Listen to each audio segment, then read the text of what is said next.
시청자 여러분 안녕하십니까? 경북 동해안 지역은 오늘 흐린 가운데 낮 기온도 낮아 덥지 않았습니다.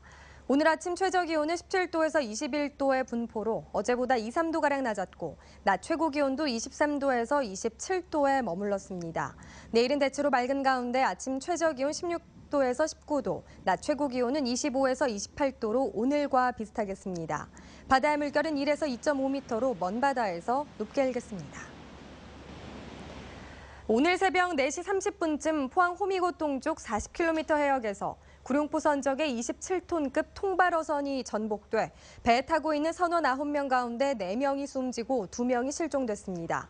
포항해양경찰서는 어선이 전복된 지 8시간이 지난 뒤인 오늘 낮 12시 50분쯤 사고 해역을 지나던 선박의 신고를 받고 출동해 뒤집힌 선체 위에 있던 선장 59살 김모 씨 등 3명을 구조했으며 50살 윤모 씨 등 4명은 의식 불명인 상태에서 구조했지만 결국 숨졌다고 밝혔습니다. 또 54살 손모 씨 등 실종자 2명을 찾기 위해 헬기 6대와 경비함정 10척 등을 동원해 수중과 상공에서 대대적인 수색 작업을 벌이고 있다고 전했습니다.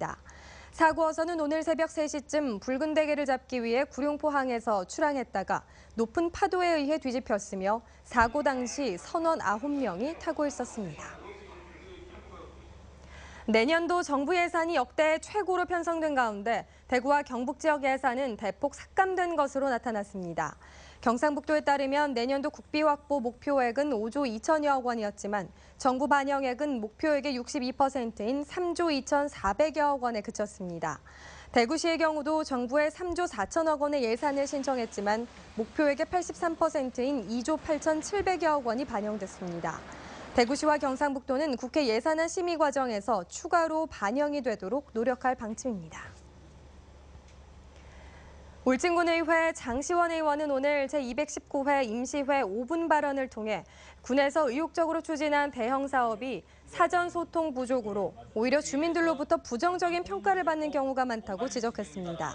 예를 들어 근남면 수산리에 완공한 가축 분뇨 병합 처리 바이오 가스화 시설의 경우 사전 설명 부족으로 많은 예산 투입에도 불구하고 주민들의 불만을 사고 있다고 주장했습니다. 한편 원전 지원금 등의 영향으로 울진군의 한 해 예산은 약 8,100억 원으로 인근 지자체인 삼척시 4,600억 원, 영덕군은 3,700억 원에 비해 2배 가까이 많습니다. 한국은행 포항본부는 추석을 앞두고 자금 조달에 어려움을 겪는 지역 중소기업에 200억 원 규모의 추석 자금을 특별 지원합니다. 지원 대상은 경북 동해안 지역 중소기업에 대한 운전자금 대출이며 부도나 폐업업체, 주채무계열 소속 기업체 등은 제외됩니다. 대출 기간은 9월 4일부터 29일까지이며 업체당 한도는 금융기관 대출액 기준 5억 원 이내로 은행 대출 실적의 최대 50%를 연 0.75%의 저리로 지원합니다. 울릉군이 전국 자치단체 가운데 고용률이 가장 높은 것으로 나타났습니다.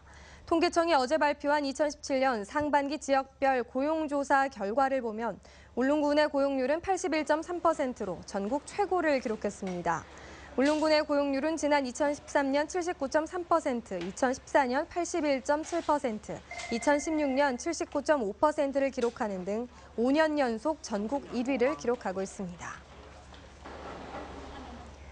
한국원자력환경공단은 지난달 말 경주시 충효동에 마련한 신사옥으로 이사를 마치고 오늘 준공식을 가졌습니다.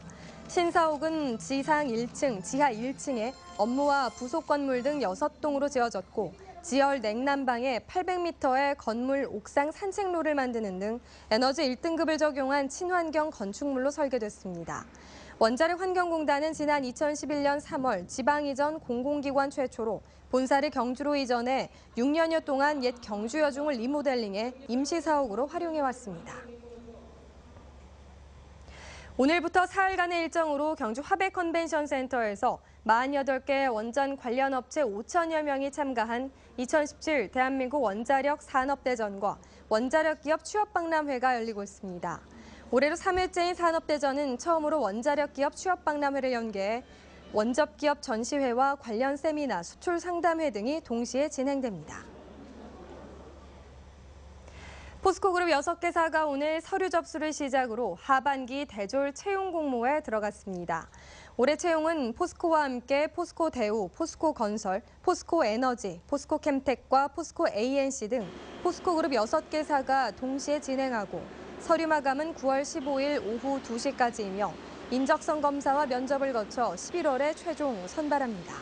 한편 포스코는 다음 달 4일 부산대학교에서 신입사원 채용 설명회를 페이스북 라이브로 생중계할 예정이며 9월 14일 대한민국 청년 일자리 박람회에 참여해 이력서와 자기소개서 작성 등 맞춤형 1:1 상담도 진행합니다. 지난달 국회에서 추경 예산안이 통과되면서 중소기업의 정책 자금이 추가로 지원됩니다. 대구 경북지방 중소벤처기업청은 중소기업 정책자금 추경 예산 8천억 원 가운데 대구 경북 지역에 배정된 추경 예산은 840여억 원으로 정책자금을 희망하는 중소기업은 중소벤처기업부와 중소기업진흥공단에 신청하면 됩니다.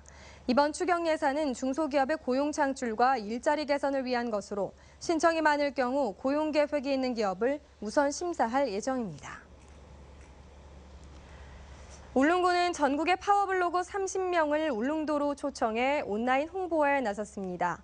이번 행사는 9월 초까지 파워블로거 30명을 초청해 울릉도의 숨겨진 문화와 생태계를 체험하고 독도를 탐방하는 일정으로 진행됩니다. 울릉도는 본격적인 가을 관광철을 앞두고 인터넷을 통해 울릉도를 알리기 위해 파워블로거 초청 행사를 마련했습니다. 경상북도교육청은 풀브라이트 재단과 국립국제교육원과 협력해 원어민 영어 보조교사 24명을 도내 학교에 신규로 배치했습니다. 원어민 영어 보조교사는 국내 연수를 거친 뒤 일선 학교의 정규 수업과 방학 중 영어 캠프 등에 배치될 예정이며 현재 도내 450개 학교와 8개 영어체험센터에서 262명의 원어민 영어 보조교사가 실용 영어 교육을 담당하고 있습니다. 문화재청은 오는 2020년까지 전국의 비지정 고분군 4천여 곳에 대해 실태를 조사하기로 하고 첫 번째 성과물로 2016년도 전국 비지정 고분군 실태조사 보고서를 발간했습니다. 이곳에는 경북 지역 1,266곳을 포함한 광주, 충북 지역의 비지정 고분군 1,348곳에 대한 정보가 담겼습니다. 이상으로 포항 MBC 이브닝 뉴스를 마칩니다. 여러분 고맙습니다.